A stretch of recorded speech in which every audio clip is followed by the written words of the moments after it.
Amin. Silakan duduk Bapak Ibu Saudaraku dalam kasih Tuhan. Mari kita buka Alkitab kita. Matius pasal 28 ayat 1 sampai ayat 10. Demikianlah firman Tuhan. Kebangkitan Yesus.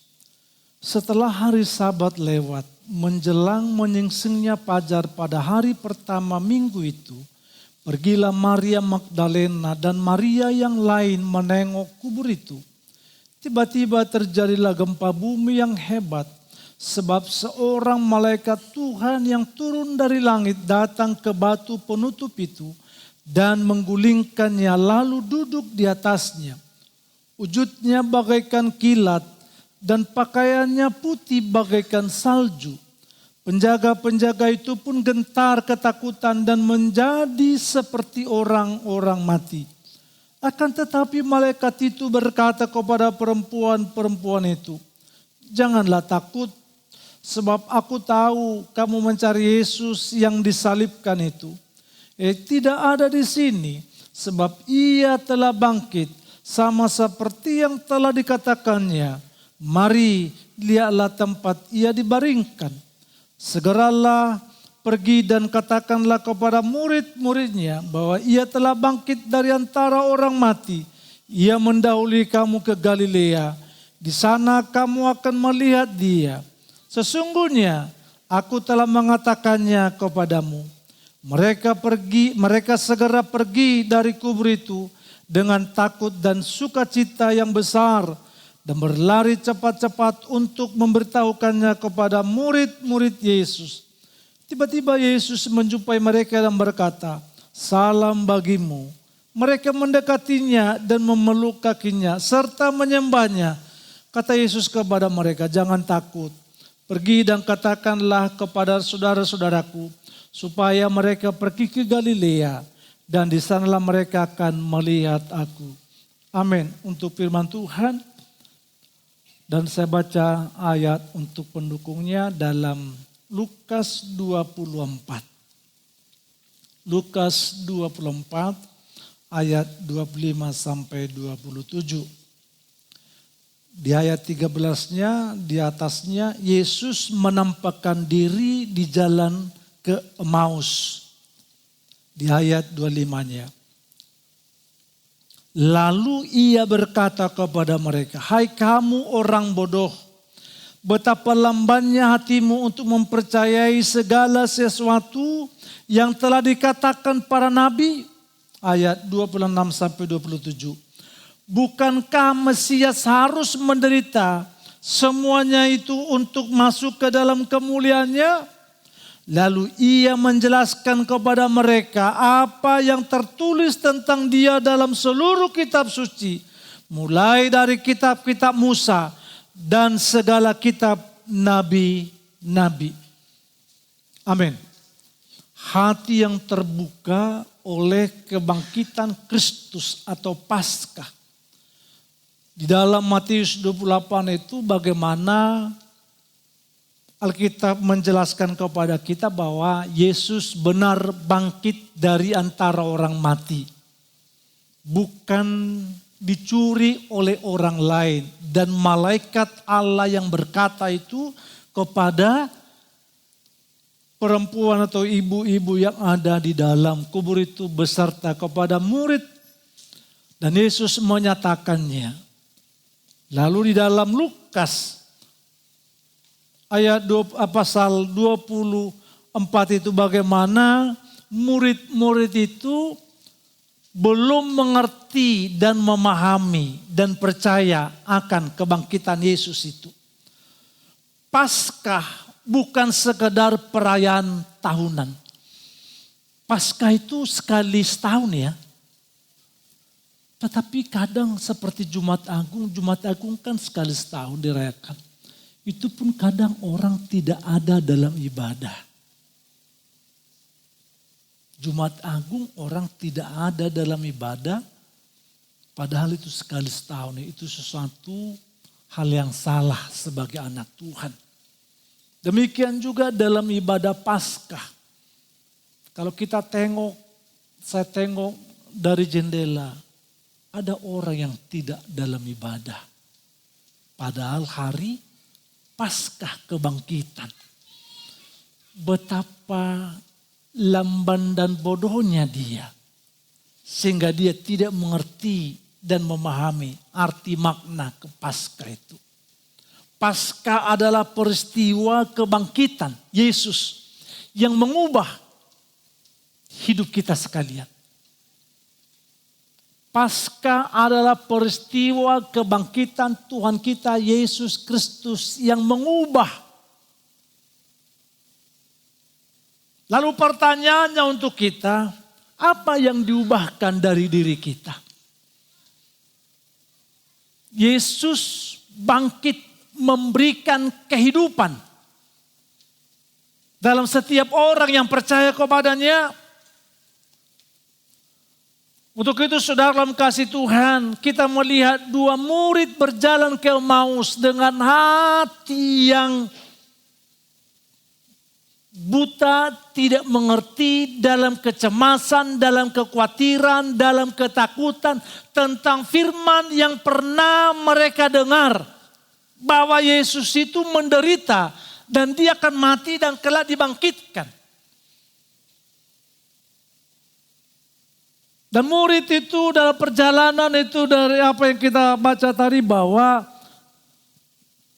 mereka dalam kekecewaan, mereka bingung, mereka kehilangan harapan oleh karena mereka berharap Yesus itu kelak yang membawa suatu perubahan yang radikal, yang besar bagi bangsa Israel. Tetapi Yesus mati, lalu mereka mengalami kekecewaan, keinginan, harapan itu sirna. Mereka sudah mendengar kabar kubur kosong. Tetapi hati mereka belum mengerti bahwa Yesus bangkit dari antara orang mati. Mereka sudah mendengar kabar bahwa kubur Yesus itu kosong. Tetapi hati mereka belum mengerti. Yesus datang mendekati mereka. Tetapi mereka tidak mengenalinya. Saudaraku, mereka sudah pernah mendengar apa yang disampaikan oleh Tuhan Yesus tentang dirinya. Bahwa dia telah menderita dan mati dan bangkit.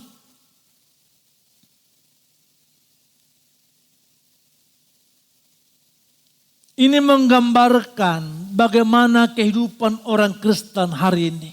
Mendengar tentang kebangkitan. Tetapi belum mengalami kuasa kebangkitan itu. Mereka sudah mendengar tentang kebangkitan, tentang penderitaan Yesus itu. Perjalanan hidupnya bersama dengan Yesus. Firman itu tidak termeterai, tidak tertanam, tidak bertumbuh, tidak menguasai. Sama sekali tidak mengerti. Bukankah itu juga gambaran anak Tuhan di luar sana bahwa perjalanan hidup mereka sebagai orang Kristen tetapi tidak mengalami sesuatu yang baik dalam hidupnya. Ada kecemasan, ada kekhawatiran, ada ketakutan dalam dan sebagainya. Bahkan ada di dalam hidup melakukan hal yang salah. Perjalanan kekristenan tidak mewujudkan dia sebagai orang yang benar-benar percaya kepada Tuhan.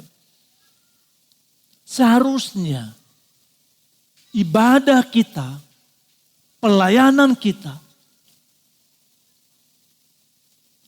itu sesungguhnya lebih menancapkan harapanku, keinginanku, iman percayaku kepada Dia. Maka sehingga kita semakin kokoh, Semakin taat dan semakin setia dalam pengeringan kepada Tuhan. Saudara dalam kasih Kristus, gambaran murid Tuhan Yesus itu juga menggambaran dari diri umat Tuhan hari-hari ini. Mendengar tentang kebangkitan, tetapi belum mengalami kuasa kebangkitan. Dalam hal itu, saudaraku, di luar sana, Bapak, Ibu, siapapun, engkau yang menutup diri, engkau yang menolak Tuhan Yesus, engkau yang menutup tentang tempat ibadah-ibadah anak-anak Tuhan, engkau yang membenci Kristus. Hari ini saya sampaikan bahwa Kristus yang bangkit itu, Dia yang akan kelak mengubah hidupmu. Sehingga engkau yang tertutup hatimu, buka hatimu kepadanya. Engkau yang menolak akan Yesus dalam hidupmu. Sekarang engkau akan berkata, Tuhan, Engkau Tuhan dan Juru Selamat dalam hidupku. Peristiwa apa yang dialami oleh murid Tuhan Yesus itu, ditegur. Hidup dalam kecemasan, hidup dalam kekhawatiran, hidup dalam kebingungan. Orang-orang kehilangan harapan, sesungguhnya ditegur oleh Tuhan. Teguran Yesus, hati yang lamban percaya.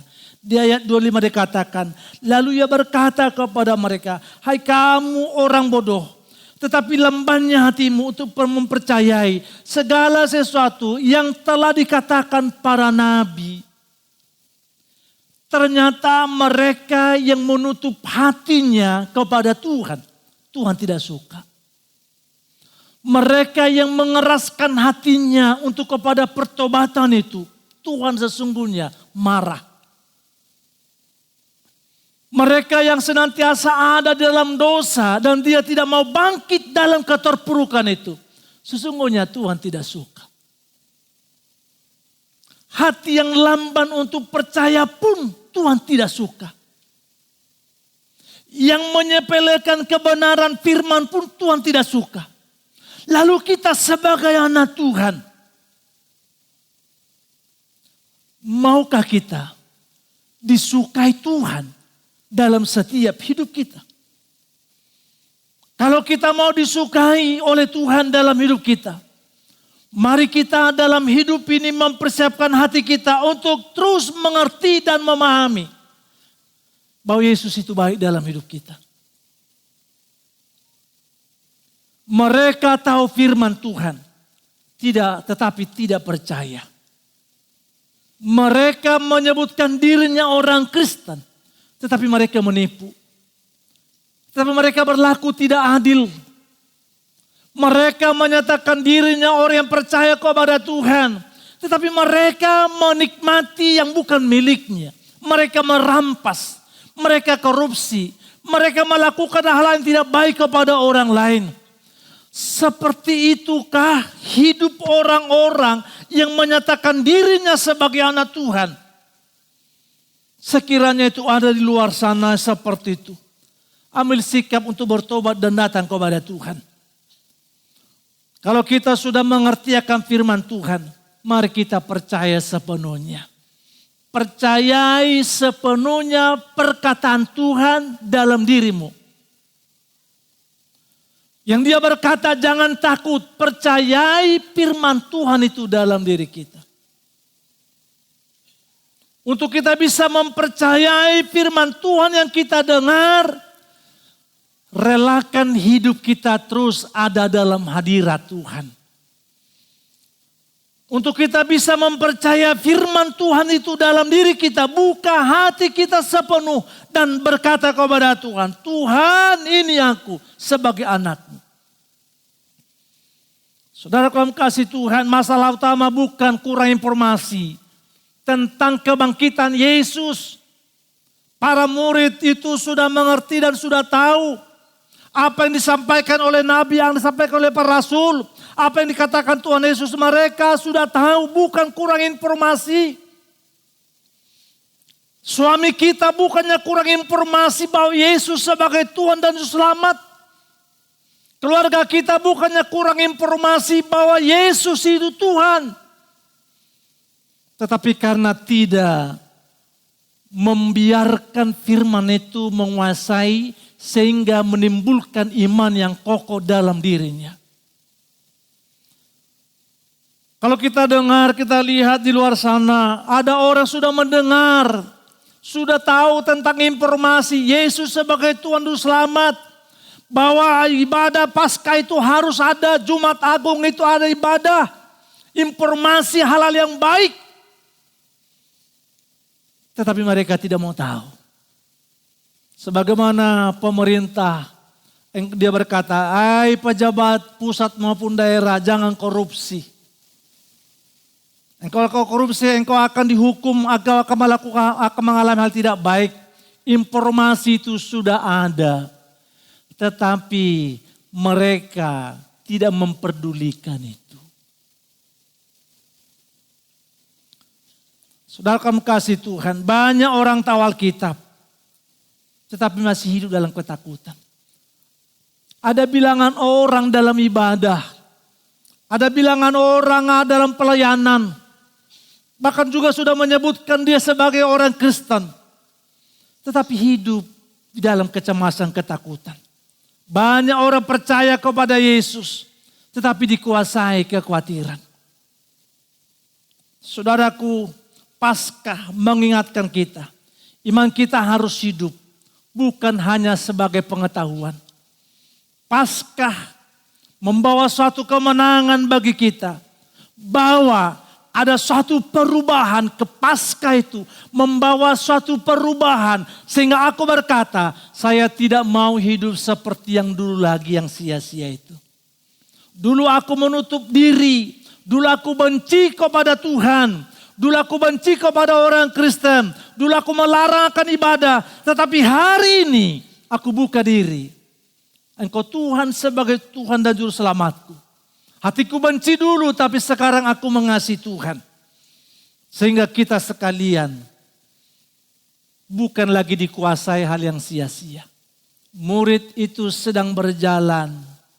Ada kekhawatiran, ada kecemasan, ada kebimbangan. Sudah mereka mendengar tentang Yesus itu akan bangkit. Tetapi tidak mereka yakini. Sebab itu hanya sebagai pengetahuan. Salib dalam rencana Tuhan. Di ayat 26 dikatakan, bukankah Mesias harus menderita? Semuanya itu untuk masuk ke dalam kemuliaan Allah. Saudaraku, bukankah Mesias harus menderita semuanya itu?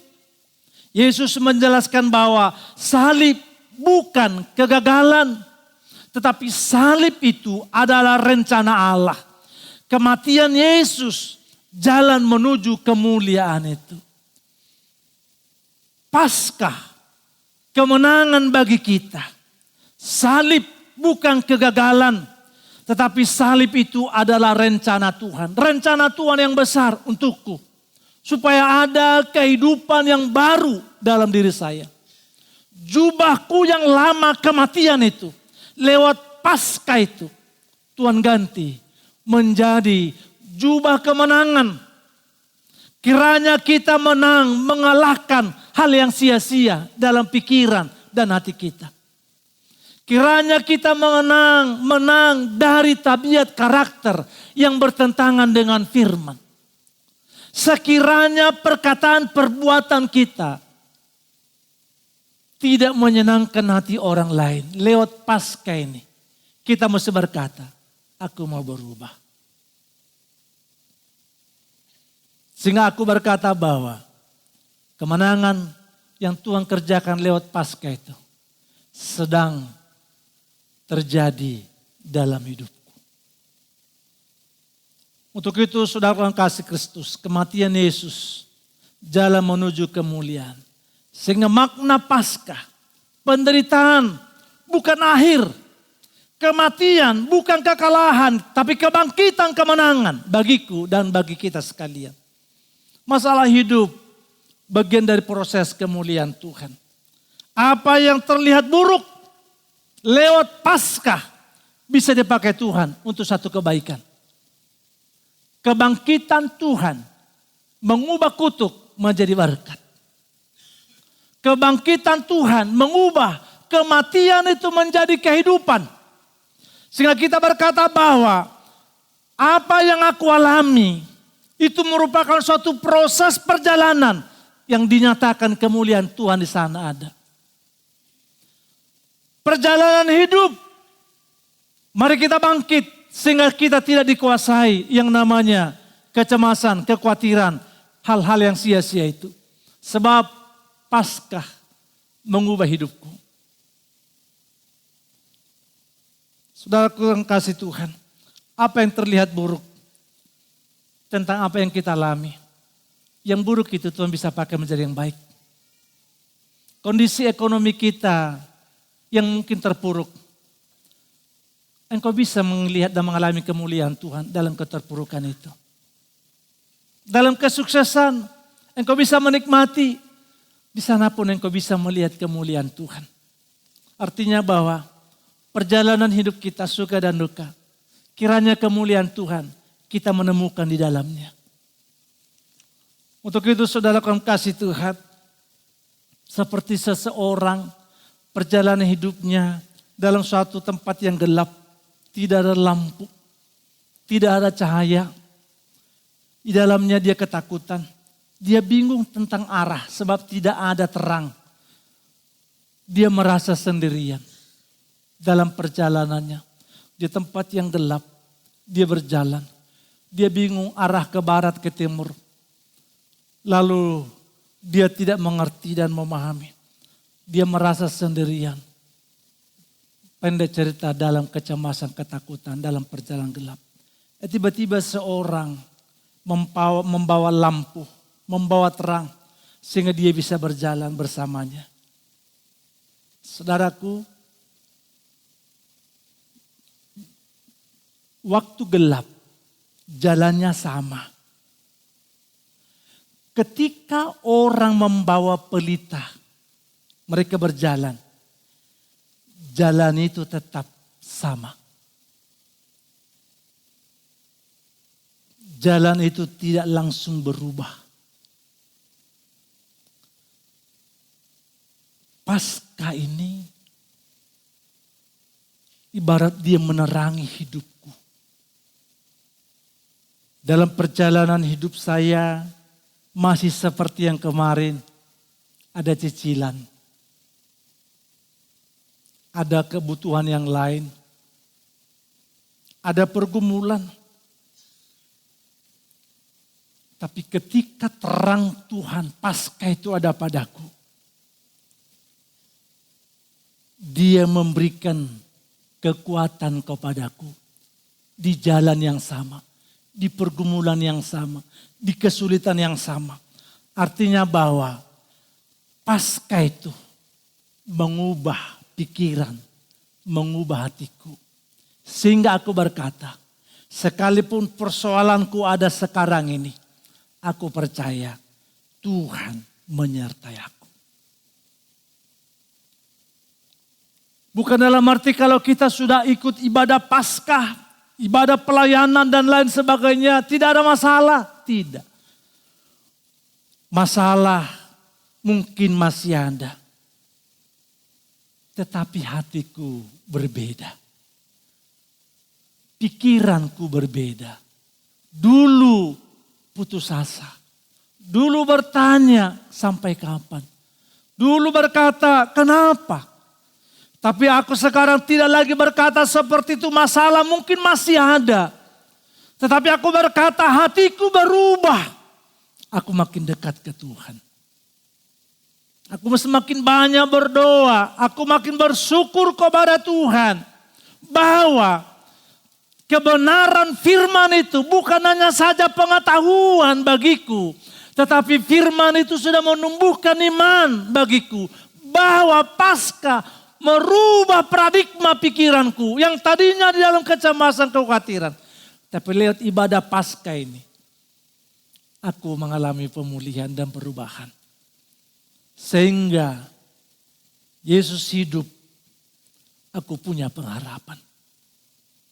Firman-Nya membuka hatiku supaya aku semakin mengerti akan kebenaran firman. Firman yang aku baca, firman yang aku dengar, itu senantiasa akan mengajari, akan membuka hatiku untuk mengerti dan memahami tentang semua arti kehidupan ini. Iman mengubah hidupku. Kita tidak lagi sama seperti yang kemarin. Kita tidak sama lagi. Dulu kalau menghadapi persoalan, menangis, sedih, seorang diri. Tetapi pasca ini, Tuhan mengubahku. Ada Tuhan. Ketika Yesus membicarakan firman itu kepada murid-murid di Emmaus itu, dia menerangi semua tentang perjalanan hidup Yesus itu. Saudaraku, ketika mereka berjumpa dengan Tuhan, Tuhan bukakan pikirannya. Oh benar, Yesus yang mati itu sudah bangkit. Tadi kami berjumpa. Dia ceritakan kepada murid yang lain. Artinya bahwa pasca itu kiranya mengubah hidup kita. Berperjumpaanku dengan Yesus dalam ibadah, dalam baca firman, dalam doa. Mengubah hidupku yang aku berkata, aku tidak seorang diri. Aku pasti kuat. Aku pasti bisa. Untuk itu saudaraku, firman yang pernah kau dengar dan sedang kau dengar, itu bukan hanya saja sebagai pengetahuan. Tapi mari firman itu menguasai hidup. Membuahkan, menumbuhkan iman percayamu. Sehingga kau berkata, hatiku diubahkan Tuhan dalam menghadapi kesulitan ini. Lihat kiri kananmu. Mungkin uangmu berbeda. Kebutuhanmu juga berbeda. Cicilan bayaran atau utangmu pun berbeda mungkin. Tetapi yang pasti, ketika Tuhan ada dalam diri kita, cara berpikir kita akan sama. Bahwa Tuhan berserta kita di dalam kesulitan itu. Amin. Dari sedih menjadi penuh sukacita. Dari bingung menjadi mengerti. Dari putus asa menjadi bersemangat. Semua karena mereka, kita berjumpa, bertemu dengan Tuhan lewat ibadah Paskah. Kiranya perjumpaan, pertemuan kita dengan Yesus setiap saat. Hal-hal yang menghalangi engkau tidak berjumpa dengan Tuhan, engkau buang. Engkau delete, engkau hapus itu. Sebab perjumpaan kita dengan Yesus itu akan membuahkan semangat yang baru. Akan memulihkan pikiran kita, hati kita. Untuk itu saudara kasih Tuhan. Semua karena kita berjumpa dengan kebangkitan Kristus. Pertanyaannya untuk kita. Apakah kita mengerti tentang Paskah? Apakah kita benar-benar mengalami kebangkitan Yesus itu membawa satu perubahan dalam diri kita? Dan saya rindu jemaat GBI Kampung Belakang. Perjalanan hidupmu, mari katakan ada kepastian. Bahwa Tuhan besertaku. Bahwa Tuhan berikan jalan keluar. Percayalah. Engkau jangan putus asa. Engkau jangan menangis terus. Engkau jangan dalam kesedihan. Yesus menjumpaimu. Sebagaimana Yesus menjumpai murid yang dalam keputusasaan itu. Ketika Yesus datang, memberikan penerangan, memberikan pencerahan, memberikan pengertian, memberikan kedamaian. Berarti kita butuh terus Yesus hadir dalam hidup kita. Supaya Anda dalam ketenangan, ada sukacita. Dan saya rindu kita semua dalam ibadah perayaan Paskah ini. Ada suatu komitmen yang baru yang keluar dari mulut dan hati kita. Ingat dan ketahuilah. Apa yang ada dalam hatimu belum terucap dalam mulut. Tuhan bisa dengar. Sekali lagi saudaraku. Apa yang ada dalam hatimu belum terucap di mulut. Tuhan tahu. Apa yang terucap dari mulut kita, Tuhan tahu. Apa keadaan kita sekarang yang kita bisa tutupi. Mungkin kita malu dan gengsi dan takut dan cemas. Ketika yang kita datang kepada Tuhan, Dia akan memberikan kelegaan, ketenangan, kekuatan, pengharapan kepada kita. Amin.